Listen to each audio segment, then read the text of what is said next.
what really brought it to my attention was that a lot of people were talking about it and trying to figure out what shoe happened to be more aerodynamic than others. And so people were spending a lot of time and money buying a bunch of shoes, going to a wind tunnel, spending thousands of dollars to test to figure out what shoes they wanted to buy. And I thought, wow, maybe I can do that.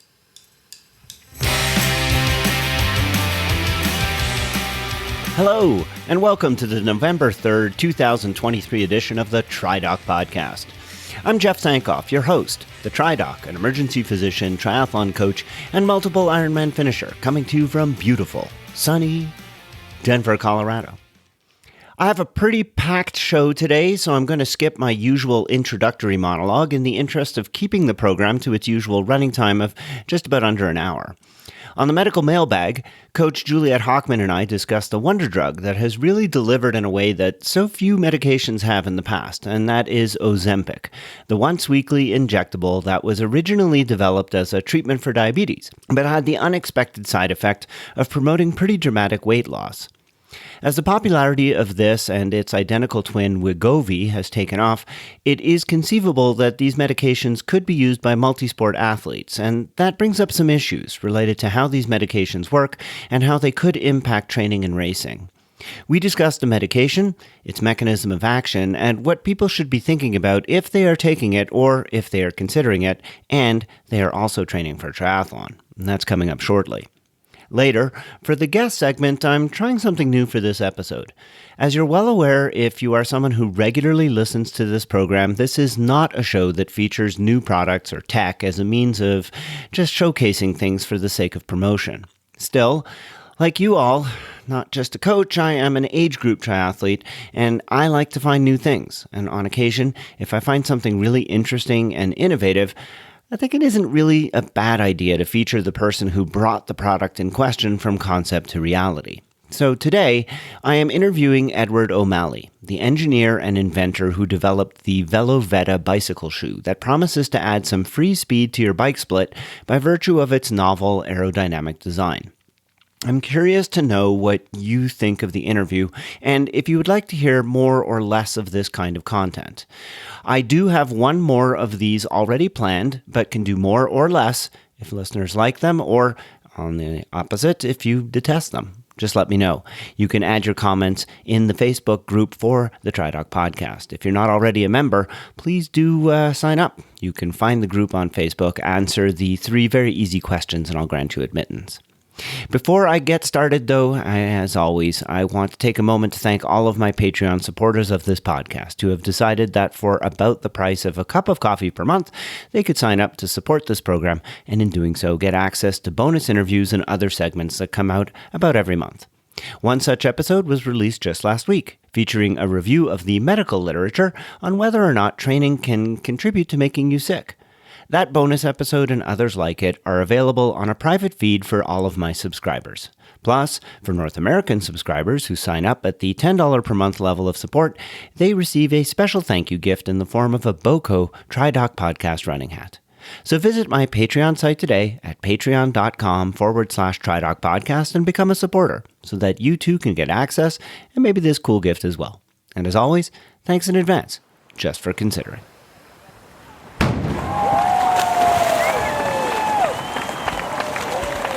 It's time for the medical mailbag.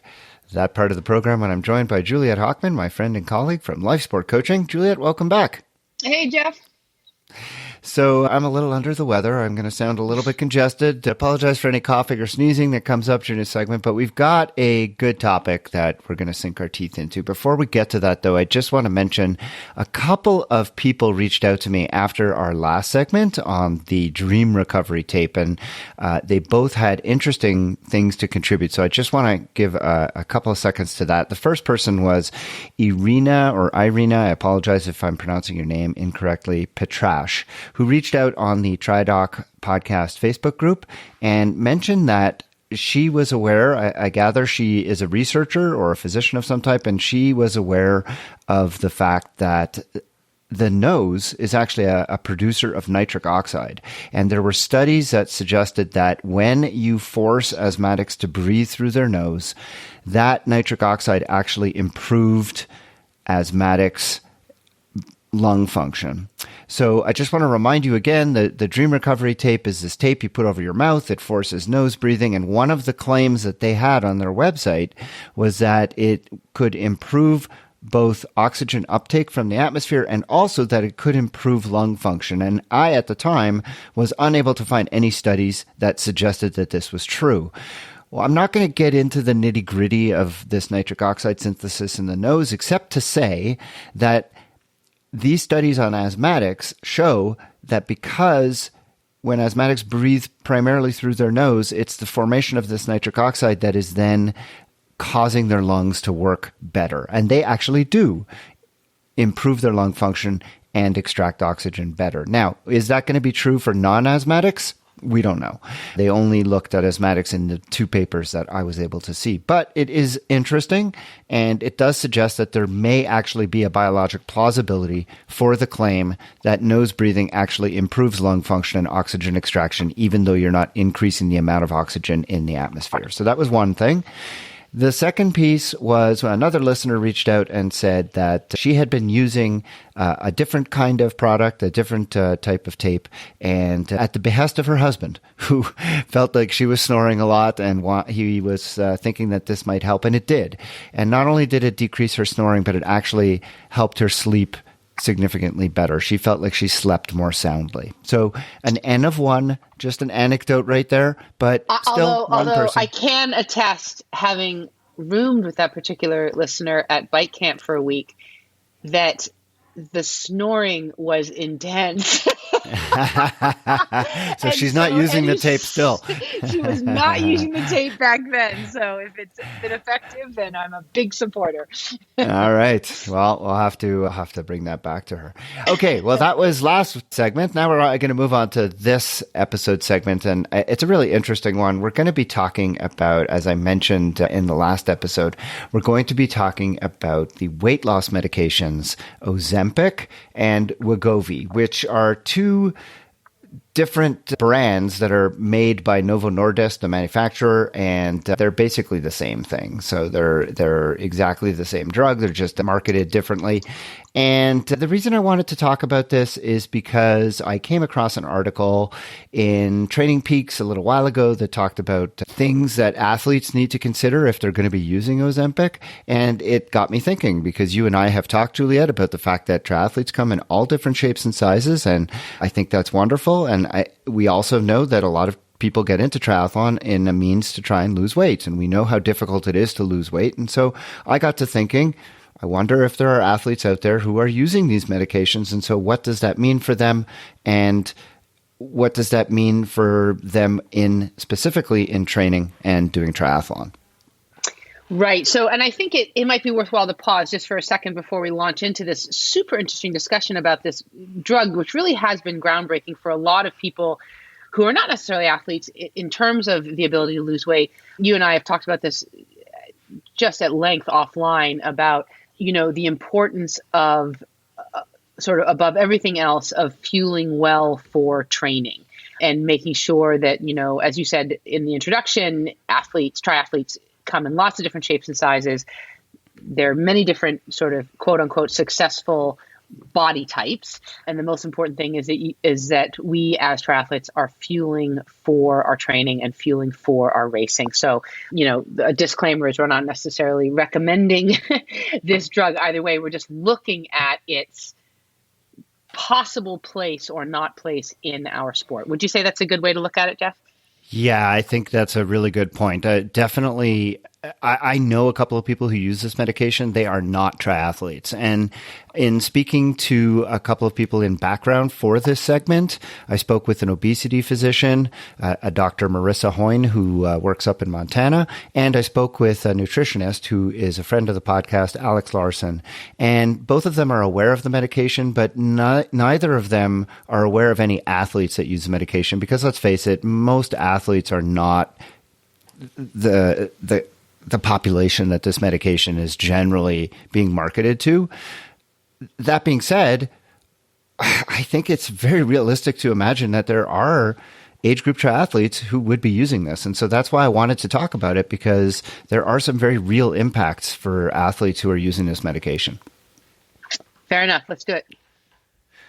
All right. So what is it? So Ozempic, Wegovy, I'm just going to refer to them as Ozempic because that's the name that most people are probably familiar with. But the drug that it is semaglutide.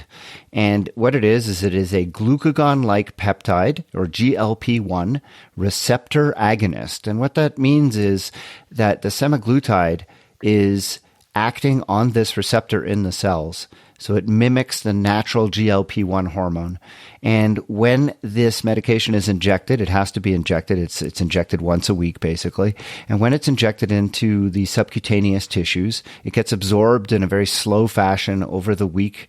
And once it's into the bloodstream, it acts on this receptor, increases insulin when blood sugar levels are high. It also has impacts on the gastrointestinal tract where it slows gastric emptying, which causes individuals to feel full for longer after eating. And it acts as an appetite suppressor. So I was going to say, I didn't want to interrupt, but the original purpose of this medication was not for weight loss. Am I correct? That is right. It was developed primarily as an anti-diabetic medication, and it is quite a good medication for diabetes. The GLP-1 receptor allows for pretty dramatic increases in insulin. And I don't know the cellular physiology of it, but it seems to only happen when blood sugar levels in the serum are high. So there are other medications that we use for diabetes. So metformin is one. Another one is the sulfonylureas. There's a bunch of these. And the problem with the sulfonylureas, what they do is they also increase insulin release. But the sulfonylureas increase insulin release all the time. And so you can actually get people who get hypoglycemic because of it. Metformin is a medication that people take that does not increase insulin release. Instead, it increases insulin sensitivity. And so as a result, people don't get hypoglycemic when they take metformin. Well, Ozempic is very similar. When people take Ozempic, they don't get hypoglycemic. And it's a really, really effective medication because as soon as sugar gets into the bloodstream, suddenly it starts to do its magic and blood sugar levels go up. But what people were finding when this medication was initially released onto the market is that diabetics were losing really profound amounts of weight. And that's what brought this to the attention of people. Right. So do we have any idea as to when a physician or a group of people said, let's move this over to the population of obese people who have perhaps tried to all types of different weight loss measures, but persistently failed? And then we both heard, you being in the medical field, me just anecdotally through friends of mine who are doctors, that this is an incredibly effective drug for people trying to lose weight. Yeah, I don't know when the connection was made, but I think it was made pretty early because when they were looking at these studies, again, they were looking primarily at blood sugar. That was really what they were interested in. They wanted to know what was going on with these patients' blood sugar, and they were seeing that, blood sugar was really well controlled, so much better than what we see with other kinds of sugar control. So the way we follow blood sugar control in diabetes is by something called hemoglobin A1C. And basically, the higher your hemoglobin A1C is, the higher your sort of trending or average glucose is. And you want that number to be low. And when people were using the Ozempic, they were seeing the hemoglobin A1C levels dropping by like 1.5%. And that's a pretty substantial number. So it just means that they were getting much tighter glucose control. And at the same time, they were just seeing that these patients are losing like 10% of their body weight. And it was a good 10%. Like they were losing body fat. And that's a good thing for diabetics. So I'm not sure like who then decided to try this on patients who were not diabetic, but I think it was pretty early that somebody just decided, you know what, this medication works so well and it seems to be working because of its ability to suppress appetite. Let's try this in people who don't have diabetes. Right. But you also, in the numbers you sent over to me, which were super impressive in terms of the percentage of their body weight that they were losing, you also mentioned that you had to stay on the medication to keep the weight off. I believe that one study showed, or perhaps a couple studies showed, that when individuals went off the medication, something like 65% or 75% of the weight came back. Is that correct? Right. So it's an amazingly effective drug. Let's just talk about how effective. So patients who take the standard dosage of about 2.4 milligrams weekly, they tend to experience an average body weight reduction of 13.5%.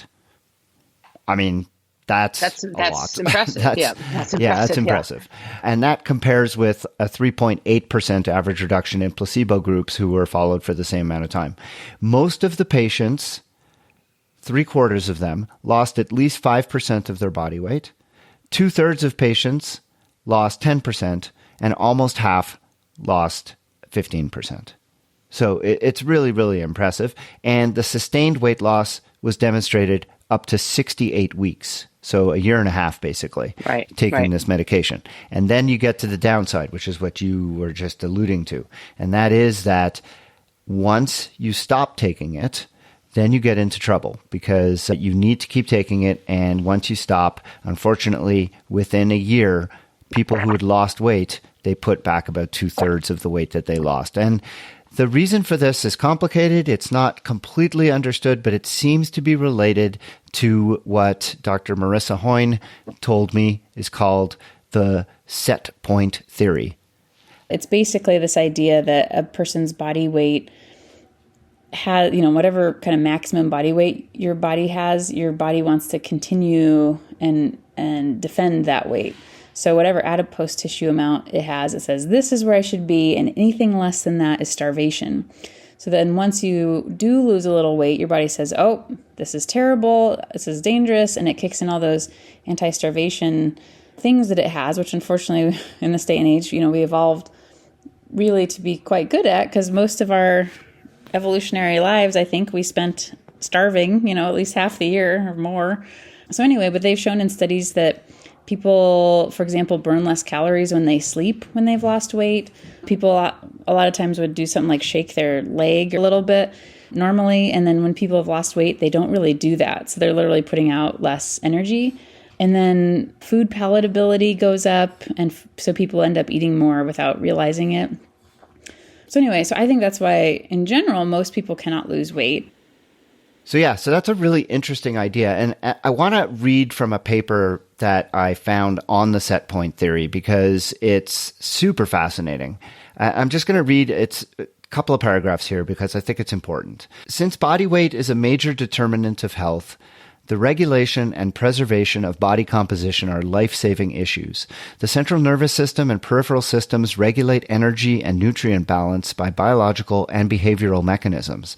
Short-term controls include the initiation and termination of feeding, whereas long-term control of body weight is related to changes in energy balance and energy stores. So basically what that's saying is that our bodies have evolved all these different systems to make sure that our body weight stays kind of neutral.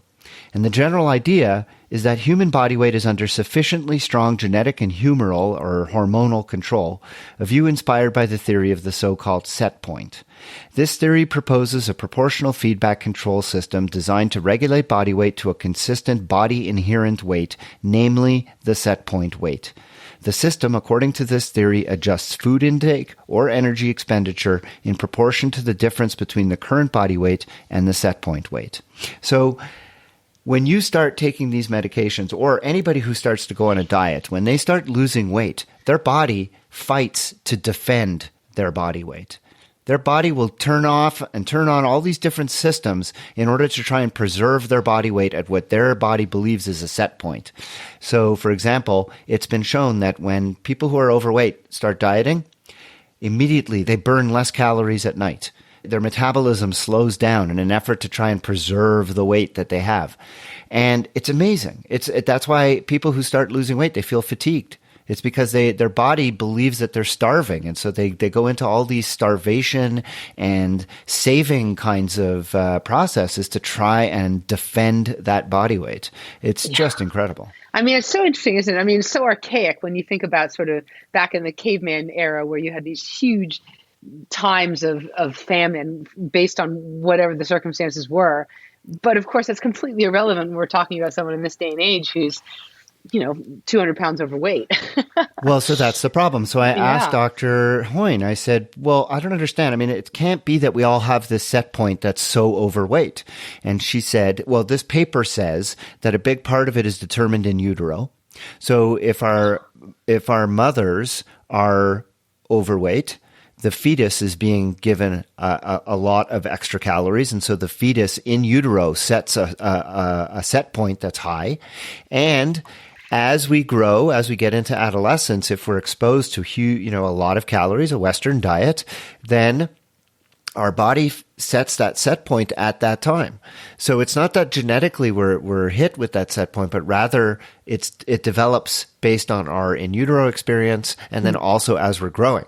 And as she explained to me, she said, it's really hard to reset that set point lower. It's very easy to set that set point higher, which makes evolutionary sense, right? Mm-hmm. Yeah. Oh, so interesting. So she said this is why people fail at dieting. This is why Ozempic stops. But she also told me that people who take Ozempic have amazing experiences. Like she said that people's relationship to food just changes dramatically. They stop being hungry all the time. They stop worrying about when they're going to eat next. They stop worrying about eating in general because they just don't feel this desire to eat as often. And so they eat less and they eat smaller portions. And as the weight starts to come off, they start to have increased self-esteem and they don't pour their emotions into their eating. It's really, really, she has said that this drug has changed her practice very dramatically and made for a lot of very, very happy patients. So I can see how it's a good thing. However, the way the drug works means that athletes have to take caution. Now, she was quick to point out to me that her practice, she's an obesity specialist, her practice is not made up of triathletes. No.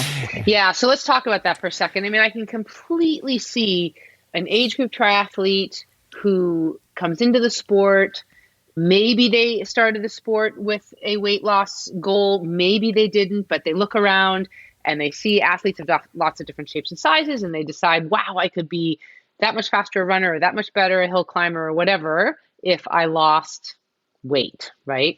And so I just, makes me a little bit nervous. As we've seen perhaps male testosterone creams, right, being utilized in the age group ranks for reasons beyond what they're initially intended, I could totally see this being used, even perhaps with the best intentions, but because fueling is such an important part of our sport, it just has disastrous consequences. So let's talk about fueling versus Ozempic if we can. So you're absolutely correct. There's two instances that I can imagine where people in our sport would be using this medication. One, they're already lean, but they feel like they need to lose more weight in order to succeed because they need the power per weight, watts per kilo, right? Watts per kilo. Yeah. And then the second instance is going to be the age grouper who is in fact overweight and is struggling to lose weight, even though they're training and legitimately wants to lose weight. So in both those instances, both of those people are still going to be hamstrung by the things that Ozempic does. And that is the decreased appetite and the delayed gastric emptying specifically. Now, we have to remember when you're training for a triathlon, you have to fuel. If you want to train efficiently, you've just got to fuel. And if your appetite is not there, you're going to have to do something in order to make sure you're getting in enough calories. So I spoke to Alex Larson, a friend of the podcast, nutritionist, and we had a brief discussion this morning. She does not have any clients who are using Ozempic, but she does know of clients who are taking other medications that suppress the appetite or has dealt with people who have delayed gastric emptying for other reasons. And she gave me some suggestions for what they could do to try and manage that. Before you get to those suggestions, which I really want to hear, and I think we all do, can you just define gastric emptying? I mean, I think we all understand the concept of suppression of appetite, right? That's pretty self-explanatory. But gastric emptying, can you just pause for a moment on what that means for a Absolutely. triathlete? Yeah, absolutely. So when you eat something or you drink something, it gets to your stomach and then it has to pass from your stomach into the intestine. So the process of it moving from the stomach into the intestine is basically the stomach is gastric and it has to empty. So it's gastric emptying is the process of things moving from the stomach into the duodenum and then into the small intestine. And there are various things that can delay that. That's why during a race, protein and fat is not a good idea because protein and fat both delay gastric emptying. Carbohydrates do not. Ozempic delays gastric emptying. So is gastric emptying the process by which we turn basically carbs into fuel, or is it more just literally the process of moving it through your system and having it exit? It's just the process of it moving. So when things get into your stomach, there's the breakdown by the acid medium of the stomach, but then it has to pass into the duodenum before it can get absorbed. All the absorption begins beyond the stomach. And so gastric emptying is important for absorption to begin. Got it. Okay, thank you. So let's hear what Alex had to say about how people with delays in gastric emptying and also people with appetite suppression can deal with that when they are taking this medication.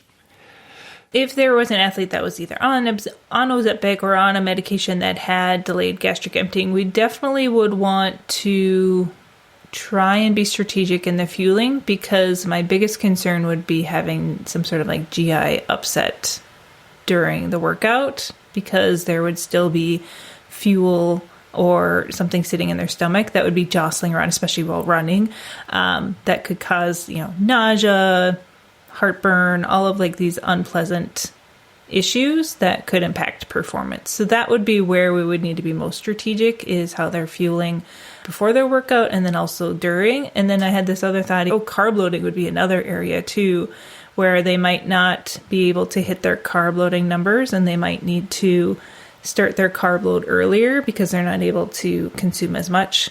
But just to get those glycogen stores loaded up for a big race would be another aspect of that as well. But when it comes to fueling for either the training or the racing itself, I would look to more liquid-based nutrition, because that actually gets digested a little bit faster than the solid fuel sources. So that would be something that I would look to. And then another option I would probably try, and this is going to be very individualized based off of the athlete as well, but something like a maple syrup, like Untapped, would be a product that I would maybe look to, because that's just going to be a straight sucrose and it's actually going to get digested pretty darn quick, even if there is some, obviously delayed gastric emptying. But looking for the fuel sources that are going to be the fastest, just so that we're helping potentially alleviate any GI issues. So it sounds like what Alex is saying here is that for athletes who are potentially interested in using a medication like this, the most important thing for them to think about for both longer training rides and also for race fueling is making sure that their carbs are in the form of liquid rather than solids, because it'll be much easier for that process of GI emptying. Is that what I'm hearing? Yeah, that's it exactly. And she also said, she was pretty blunt. She's like, people on this medication are probably not training for triathlon because they're just not going to be able to fuel adequately. She feels pretty strongly that if you have an appetite suppression like that you're going to be losing weight, it's going to be very hard to train effectively for a triathlon. So that was her thoughts. But again, she doesn't have any people who are taking it and she doesn't have any athletes who are taking it. So speculation, but I think speculation from an informed source. So. Well, and I also feel like this is a little bit the tip of the iceberg. Like it might be that athletes aren't using this particular drug yet, but there will be forms of this particular medication or this drug substance that will be utilized by athletes in the future. So it's the same sort of set of criteria and recommendations. Yeah. And just before we finish on this, there's a couple other things I think we should touch on. Number one is the adverse effects. So one of the adverse effects that's been seen with Ozempic is acute kidney injury.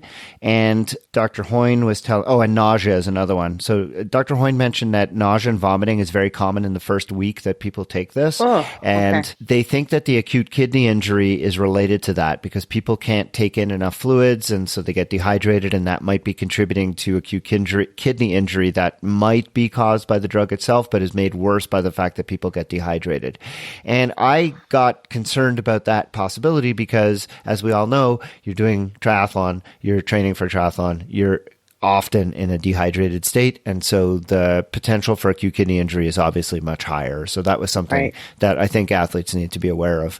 And the other adverse effects are much less frequent. Things like pancreatitis and bowel obstruction, they tend to occur much less frequently and not something that really raised to the point that Dr. Hoyne thought it was something that people needed to worry about that much. She's never actually seen either of those in her practice. And she, as I said, has a pretty extensive population of patients that are taking it. So I think at the end of the day, this is a very personal choice. I would never advocate for someone who's normal body weight or even mildly overweight to be taking this. I think that this is really designed for people who have struggled with weight loss for a long time, who are obese in whatever way you choose to define that. Doesn't have to be with BMI.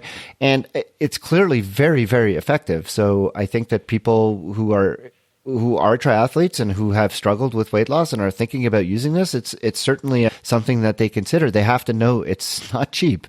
And it's not covered by insurance not. Well, Ozempic is not. Ozempic is covered by insurance only for diabetics, and it's like $800 a month. And then Wegovy, which is approved for weight loss, apparently is also not covered by insurance because it's very expensive. It's over $1,000 a month. So even though it's the same thing. Yeah. So yeah, it's very expensive, but I certainly can understand why people would pay that if they have the disposable income, but they're going to have to make a choice about whether or not they're going to be able to continue training and participating in triathlon if they're taking it. So just things to consider. For sure. And I think that, maybe as we wrap this up, whether you are curious about taking Ozempic or a similar drug or not, if you are in the position where you're trying to lose weight while training for triathlon, particularly long course, really consider investing in working with a professional so that you can achieve dual goals, right? The goal of both losing weight, if that's a goal that is appropriate for you, as well as fueling for performance, because it's tricky. It's tricky for everybody, but I think it's particularly tricky for people who are watching numbers. So whether Ozempic is involved in this or not, please think about that. Yeah, could not agree with you more, Juliet. Well, it's been another great conversation. This is a fascinating topic. If you have any thoughts on this, or if you have questions that you'd like us to consider answering on the Medical Mailbag, please do reach out. You can leave a comment in the private Facebook group for the TriDoc podcast. Just search for the group and answer the 3 very easy questions. I'll grant you admittance. You can join the conversation there, or you could send me an email at tri_doc@icloud.com. And until next time, Juliet, I'll look forward to whichever topic comes up, and we will have a good conversation about that then. Thanks, Jeff. Looking forward to it.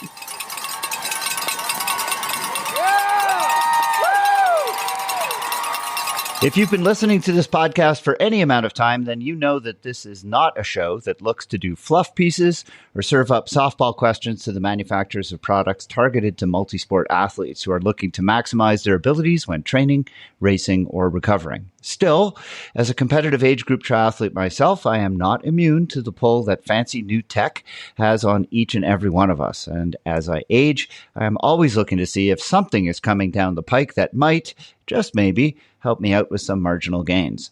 Now, I have said on this program before and will continue to say that there is no shortcut to results. You have to put in the work if you want to achieve lofty goals in endurance sport.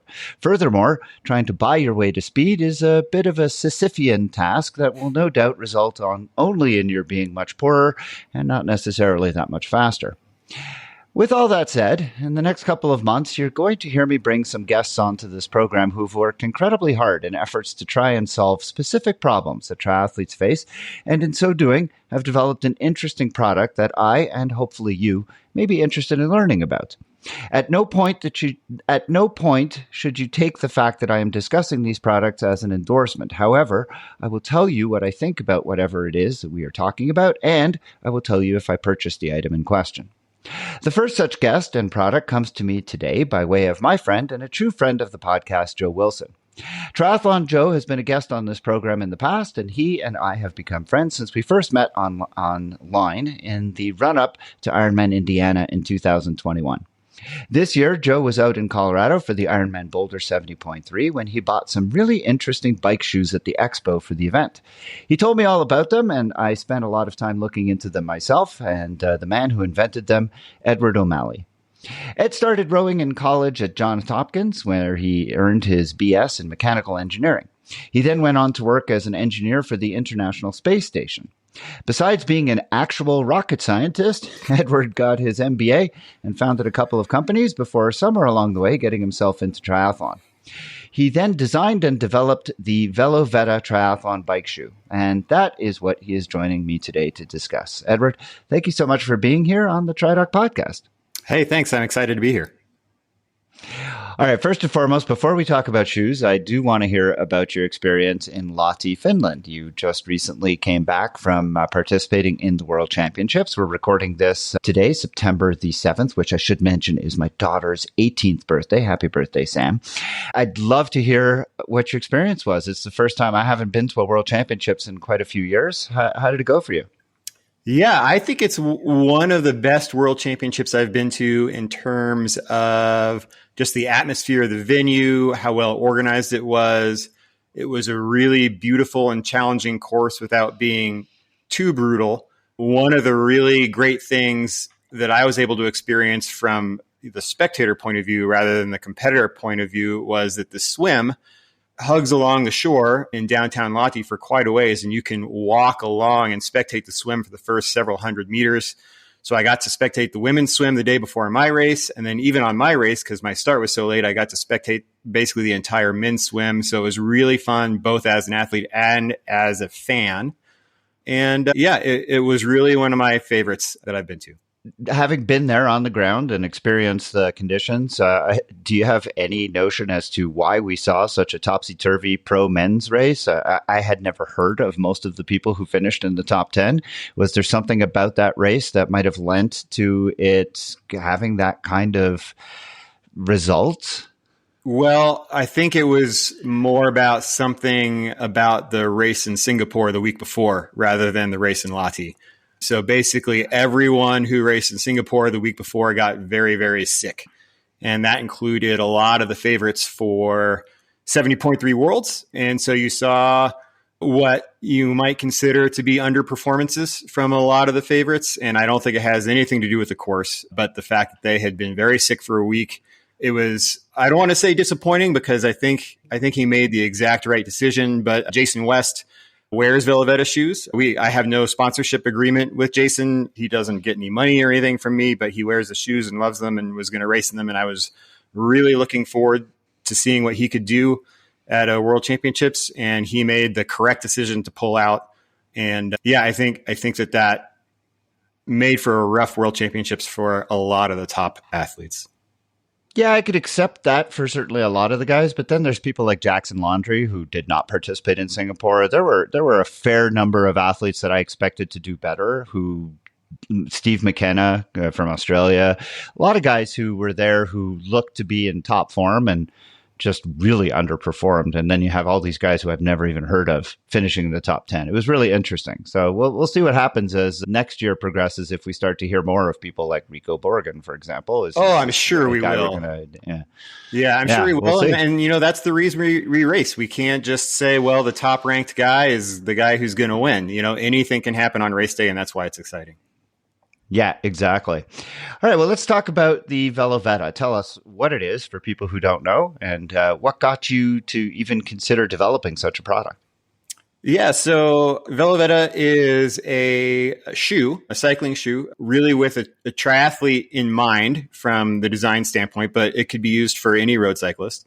And it has aerodynamics as a design factor built in from the front end. And we used computational fluid dynamics, which is essentially a simulated wind tunnel in a computer to craft the design and change the shape. And what we came up with as a way to reduce aerodynamic drag is an interesting mechanism where the closure of the heel, the closure for the shoe is on the back, and it's not a boa, it's a lever that you open up and it releases wires that go through the sole to open up the shoe and let you slide your foot in, and then you close the lever and that tightens the shoe. And there's a little dial inside that lever that allows you to pre-select your preferred tightness for the shoe. And so it's all ready to go. And so when you close that lever, just one quick motion of your hand, it goes immediately to your preferred tightness. And so that allows for a very quick transition. You don't have to be fiddling with a BOA or straps to get it set. You just slide your foot in, close the lever, off you go. So, really we wanted a shoe that was an aerodynamic shoe. It was going to help you perform from a speed point of view. It was going to be a really good, quick transition shoe from the point of a triathlete, and a shoe that was going to be comfortable and allow you to apply power to the pedals throughout a longer race. And so that means not only a comfortable fit, it means adequate ventilation for longer hot races, as we triathletes frequently do. And so that was the concept. Yeah, and full disclosure to listeners, I own a pair of the VeloVetta shoes that I paid for, and I just recently started using them. I have not raced in them yet. I am racing this weekend, but I'm not going to race in the shoes because I feel like I haven't really used them enough yet to have full experience with them, and I don't want to show up at a race and use them for the first time. The closure mechanism is really what makes them most unique, and I will put a link to VeloVetta's videos on their website that kind of show you exactly what Edward's talking about. But basically, the only way that these shoes have an opening is on the heel, and it makes them really easy to slip on and off. I've already started practicing when I'm on the trainer in the basement, just keeping them on the pedals and putting the shoes on while I'm spinning and then taking them off at the end of my trainer rides. And I could see how they will lend to making that a very easy process, not having to fiddle with any kind of BOA dials or straps or anything like that. So for that purpose, they seem great. The other thing is they are exceptionally stiff. I like a really stiff shoe, and they are very stiff. You said that you used computational fluid dynamics to develop the shoe because you were really looking for aerodynamic benefits. And I assume not having any closures on the front of the shoe is really why. That's what makes these shoes aerodynamic? I would say that that's a minor portion of what creates the aerodynamics. And the meat of it was, so when I don't know if this will be online, the video at all, if I can use visual aids, or maybe I'll just try to discuss it in a way that makes sense. I'll have to discuss it. Most of the work from the aerodynamic development point of view was to reduce the amount of low pressure developed behind your foot. And so the way aerodynamic drag works is you have high pressure of the wind pushing against your foot or your chest or whatever, and then airflow separation that happens behind you and turbulence that happens behind you creates low pressure. So you have high pressure pushing against low pressure, and that pushes you backwards. And so really my effort was to reduce the amount of low pressure behind the foot as much as I could. And so what that means is trying to keep that airflow attached and flowing smoothly around the foot as long as I possibly can before it becomes turbulent and swirly behind your foot. And so I'm trying to reduce the size of that low pressure area behind your foot. And therefore, there's a less of a difference between the high pressure on the front and the low pressure on the back. And so that force pushing you back becomes a little bit less. It's the same concept as the tail on the aero helmets, I gather. Yeah, similar teardrop shape. Yep. Same concept as that. Same concept as having long, elongated tubes on your bicycle, or the cam tails that Trek became famous for. It's all the same purpose, which is to keep that airflow attached as long as you can and reduce the low pressure behind you. Now, fluid dynamics are not the same as gas dynamics. So how much does it translate? If you're using computational fluid dynamics, how much does that actually translate to real world airflow? Well, I mean, gas fluid, it's all treated the same in this kind of thing. And exactly the way it behaves, I don't want to get too into the weeds, but the computer simulations have a number of limitations, and there are a number of real world interactions that to try to simulate accurately would be let's call it too expensive. And in addition, it's a very, very stable, perfect environment. You don't have wind gusts. The wind direction's not changing. Your pedaling isn't changing. Everything is perfect and stationary, not stationary, but perfect and very, very controlled. And the real world isn't like that. And the other thing is all people are different. The shape of people's feet are different. The way they pedal are different. And so in the real world, results are going to vary. Certainly a lot more than you would see in a CFD simulation on a computer, and even quite a bit more than you're going to see in a wind tunnel. So with this kind of effort, I'm trying to make the best effort that I can of making something that's going to be fast. It's not something that I can say, this shoe is going to make you X seconds faster on this distance. I can say this test gave this result that shows this many seconds, but that's not the same thing to say that this is exactly what you're going to experience. So, I want a shoe that had a real analytical effort at reducing aerodynamic drag to give you the best chance of having, a really good result in the real world. But that can't be the only factor of a shoe. The most important factor, kind of like what you talk about, in that just buying all the aero goodies isn't by itself going to make you faster. You need to be able to put that power into the pedals. And so to do that effectively, you have to be comfortable. You can't be sitting there thinking, man, my feet really hurt. Because even if you have a really high pain tolerance, that's going to cause you to do something that's less ideal, whether it's changing your position or pedaling less hard or just getting really frustrated. So, that's remains of paramount importance in most aspects of equipment for triathlon. Now, with that said, you have taken these shoes to a wind tunnel to test them. And what have you found? Yeah, so we took it to a wind tunnel and we tested against a few different shoes. I was the rider on board. And so this is the experience for me and my gear and my position and my pedaling style and my foot shape and all that kind of stuff.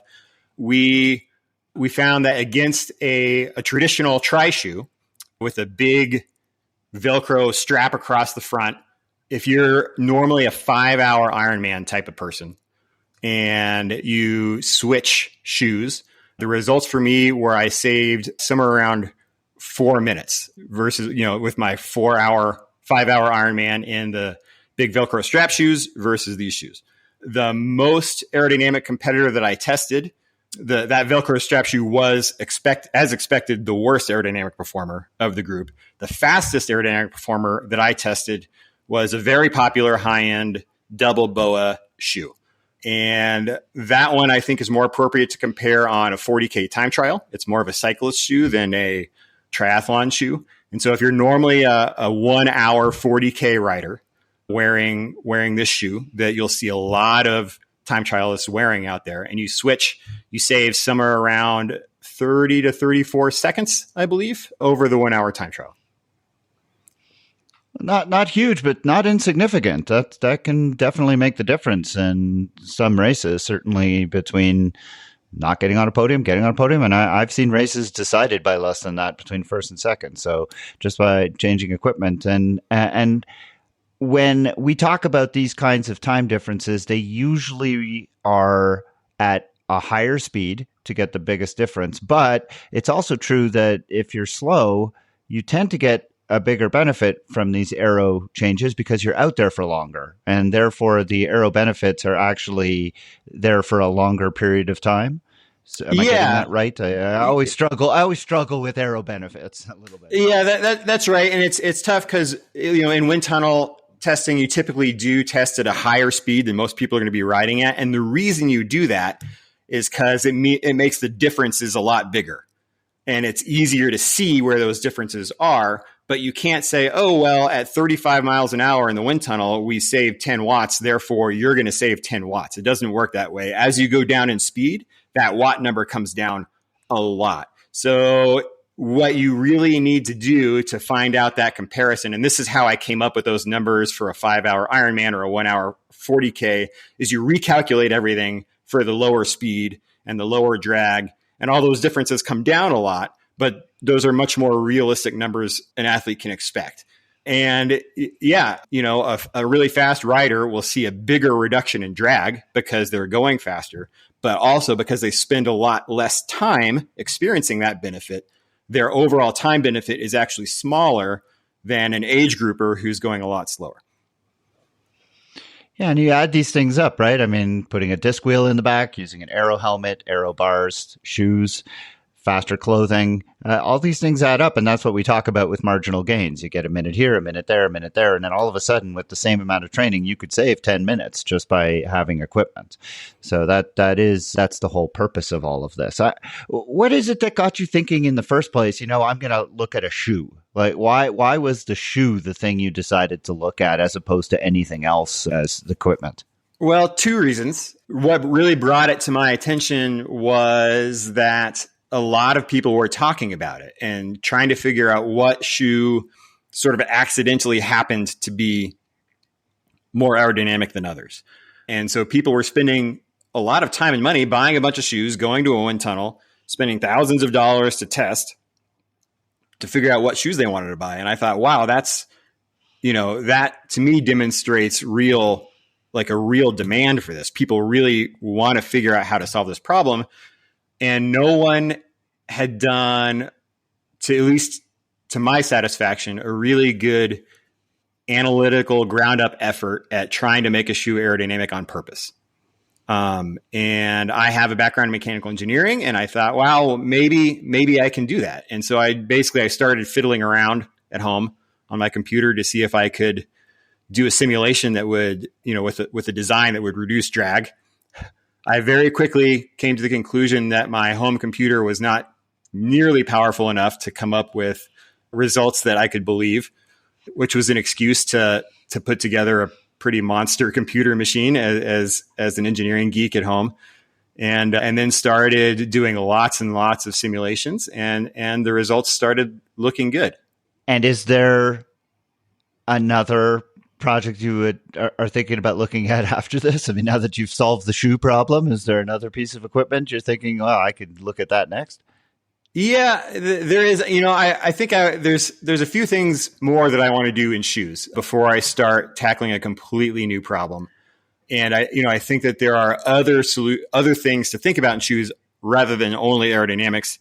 I think that there's a lot to learn from the trail running shoe industry that has, I think, really evolved a lot in the last couple of years that you can apply to gravel and mountain bike shoes.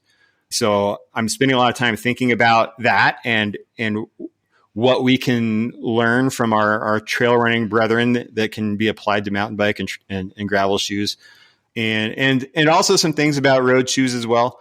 And so I think the next thing I might do is kind of tackle a couple of those problems and expand that shoe family a little bit. But the pull towards doing aerodynamic analysis is just fun for me to do. And so I think about helmets, I think about kits, I think about bike front ends. I have a prototype bottle that I've been writing for years now, actually, that I did a bunch of CFD work on that I 3D print at home. And I really like it. I think that if I could figure out a way that it would be really mass compatible with a lot of different front ends, maybe that would be a product I make. Front ends are so disparate these days and going through a lot of innovation themselves, which is really exciting. I worry about trying to release a one-size-fits-all product into this rapidly changing aspect of bike tech, but that's something I've been working on too. So what's the state of VeloVetta right now? Where is it available? What do people do if they want to learn more? Yeah, so mostly it's available online at my website, VeloVetta.com. And we have information there about the development process and the wind tunnel testing. We have videos about how the shoes work, how to set up the shoes. There is a kind of a learning process with these shoes that's different from anything else where you first buy them on what's involved in getting them set up properly for you. We have some tutorials on flying mounts. I think I may expand that here soon. And we are available at our VeloVetta Tri Company in the Denver area. If somebody wants to go try on some shoes, I know buying shoes online can be a bit of a scary or pain in the butt process. And so if you live somewhere near Denver, I encourage you to head out to our VeloVetta Tri Company and try some on. And we might expand our offering at physical stores a little bit. We're experimenting with that. And there may be another store coming online very soon here. And is it your intention to have more of a presence at some of these races the way you did at Boulder, which is how I came to learn about your existence, because I will confess that I had never heard of you until then. Yeah. And that's not surprising. It's something I'm thinking about. Ironman gave me a pretty good deal to have a presence at the Boulder 70.3. It's local for me. So the expenses involved are minimal.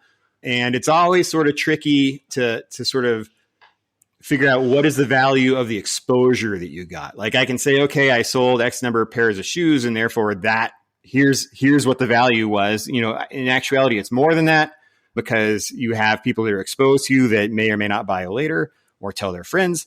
And so it's still something I'm looking at. I don't have any other races to attend on the calendar right now. Well, as I said early in the interview, I own a pair. I have had them now for a couple of weeks. I've been using them principally on the trainer. And my experience with them so far has been really, really positive. I really love the ease of putting them on and off. I find them quite comfortable. The reason I got them, I've been riding with a pair of Physic, can't remember the model name, the high-end Physic shoes, which are at about the same price point as the VeloVetta. So the VeloVetta are not inexpensive shoes. You want to tell us what they retail for, Edward? $405. So they're $405, and the Physic shoes that I had retailed for about the same amount of money. So I was not put off by that price, but I think for people who are looking for triathlon shoes, this is obviously going to be something that people probably in the more competitive range or people with more disposable income are going to be looking at. That being said, my experience with them has been really positive so far. I find them very comfortable, more comfortable than the Physic shoes that I had, which is why I was looking to change, because the Physic shoes, for as much as I paid for them, I found them to be not as comfortable as I had hoped. And I found them to be a little almost a little floppy when I pull up on the pedal. I don't usually pull up on the pedal that much, but when climbing, I sometimes do, and I didn't like the lack of stiffness. And the VeloVetta, despite the fact that they only have the way the closure works is when you pull up on the lever, the wires kind of pull down. So it's almost as if you only have a single BOA at the front end of the shoe near the ankle. But it surprisingly gives a very, very secure fit across the whole foot.